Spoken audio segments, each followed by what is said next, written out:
Maman avec Mbeng, si je prononce mal, elle me pardonne. Maman avec Mbeng, DJ Lucienne.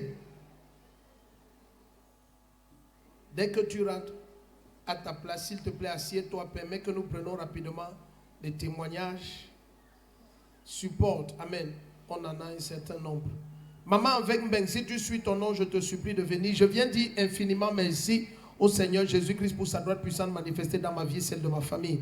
J'arrive dans cette église en 2018 pendant la nuit de la traversée et je décide d'y rester. 3 ans plus tard, j'ai été victime d'un accident de moto qui m'a causé une double fracture à la cheville gauche.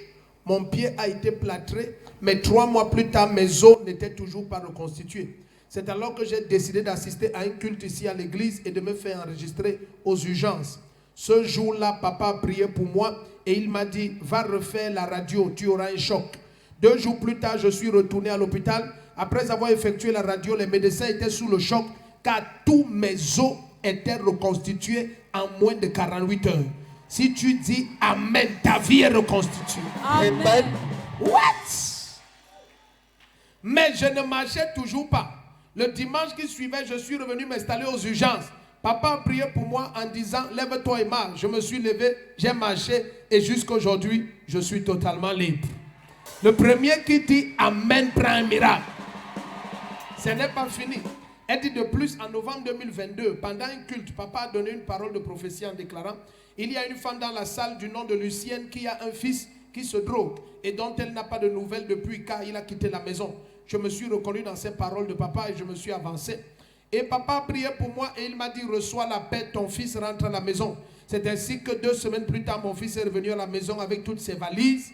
Il s'est miraculeusement calmé. Il ne prend plus de drogue. Il a commencé à venir à l'église. Il prie maintenant comme les autres. Hey! Le Seigneur m'a également libéré du zona après que papa ait encore prié pour moi aux urgences. Je viens pour tous ces miracles donner gloire à Jésus-Christ. Amen. Si tu dis Amen, ta vie change. Amen. Bon, où est mon beau monsieur? Où est le beau garçon? Mais Satan voulait détruire qui là? Ça, c'est le gars le plus frais de la salle. This is the most cute guy of the hall. Hein? Pas plus que toi. Pas plus que moi.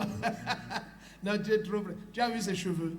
Oh, il faut dire merci à maman. Thank you, mother. Et la grâce est sur toi. Grace is upon Dieu you. va t'élever. God will uplift you. Amen.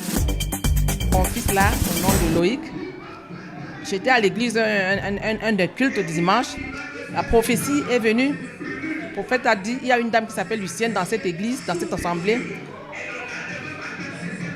que son fils n'est pas à la maison, mais il est sorti, il ne vit plus avec elle depuis un certain temps.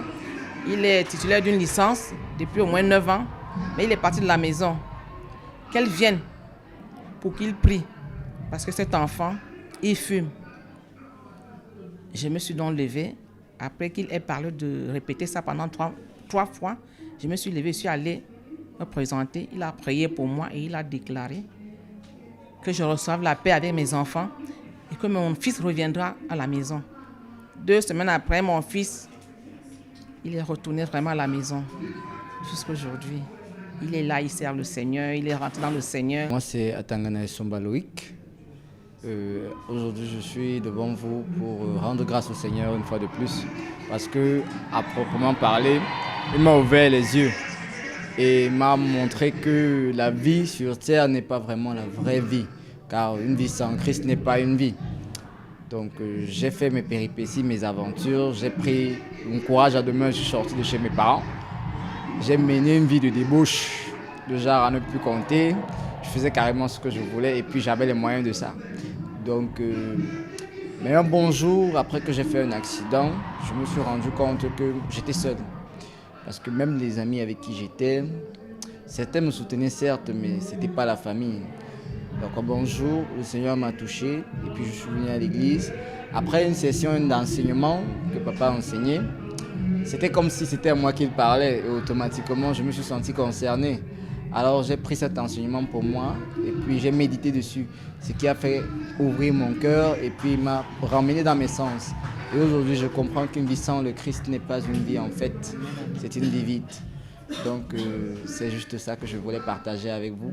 Et je vous souhaite vraiment de connaître cela et d'arrêter de vivre charnel et d'essayer de vivre par l'esprit. Merci.